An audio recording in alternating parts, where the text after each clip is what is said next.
wakiil dhaqaale waa qofka maxkamadda ay u magacaawday inuu sameeyo go'aano isagoo ka wakiila qof kale. Haddii qof qaangaara la xabiso uu muujinayo awood la'aan inuu gaaro go'aano ku saabsan arrimaha dhaqaalihiisa, marka wakiil dhaqaale ay lagama maarmaan noqonaysaa.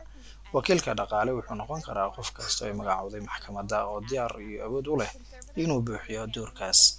Wakiilka dhaqaale wuxuu noqon karaa xubin qoyska ka tirsan, wuxuu noqon karaa wakiil dhaqaale oo xirfad leh. Maxkamadda iyadoo ka duuleysa danta ugu wanaagsan ee qofka, waxay magacaabi doontaa shaqsiga ay u aragto inuu u qalmo. Marka ay magacaawdo maxkamadda, wakiilka dhaqaale waxaa la siiyaa awood gaar ah oo wakiil ugu noqdo qofka wakiilka laga noqonayo. Awoodaha la siin karo waxaa ka mid ah awoodda lagu galo heshiisyo qandaraas, maalgelin hanti, bixinta biilasha ama guud ahaan maareynta arrimaha dhaqaale ee qofka.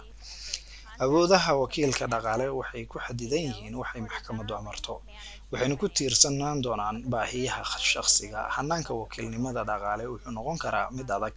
Haddii aad su'aalo ka qabto wakiilnimada dhaqaale ama aad rabto wakiil dhaqaale laga noqdo qof, waxa aad had iyo jeer la tashan kartaa qareen aqoon u leh.